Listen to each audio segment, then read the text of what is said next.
Hi, I'm Max Brantley with the Arkansas Times. It's Monday, August 4th. Let's talk about the news in Arkansas that you'll find on the Arkansas Times blog. News today was that the attorneys for the plaintiffs in the same-sex marriage case, which is on appeal to the state Supreme Court, asked today that any member of the state Supreme Court that's planning to run for re-election again recuse, that is, get off the case and not hear the appeal.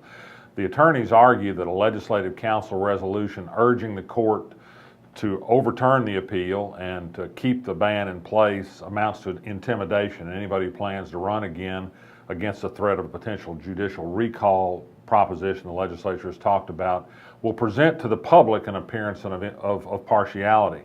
The attorneys are careful to say they think the judges would be impartial, but that the public might think otherwise.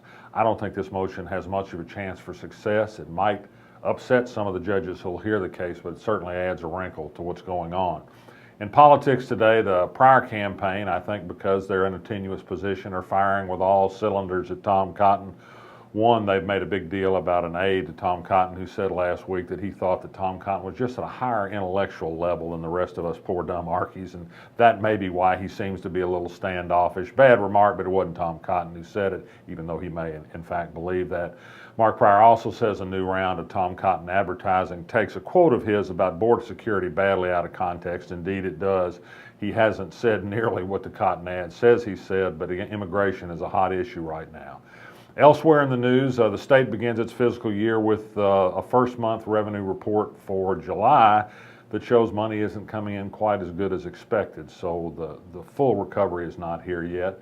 Interesting thing on our blog today, a faculty report from UALR at their long look at what it will mean to UALR if the University of Arkansas moves aggressively into the e-versity, that is online education, including graduate degrees. The faculty sees some strengths and some weaknesses, and a particularly hard hit on UALR, which is already appealing exactly the kind of students who sometimes go to online courses rather than on-campus courses to complete their education. Speaking of higher education, the University of Arkansas reports that it made $113 million in private contributions last year, the fourth year in a row that they've made more than $100 million in giving. It's very important to maintaining programs there. I noted that you can still raise money with a losing football team, despite what some people say. Over the weekend, the blog had some interesting items. One, everybody's favorite demagogue, Senator Jason Rapert, actually mounted a huge Twitter campaign against bringing a U.S. citizen back to the United States for treatment of Ebola. Too dangerous, he says. Let's treat that fella in Africa or put him on a military ship somewhere, but not risk the rest of us. Sort of an unbelievable thing that you deny a return home to a U.S. citizen to the hospital best able to care for him.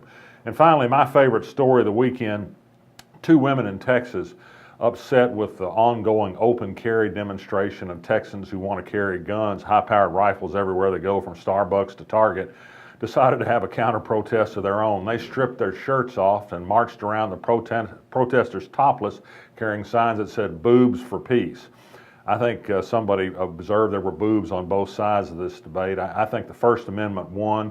It shows that all the guns in all the world can't stop somebody with a strong voice who's unafraid to use it. And with that, I'll see you tomorrow. I'm Max Brantley.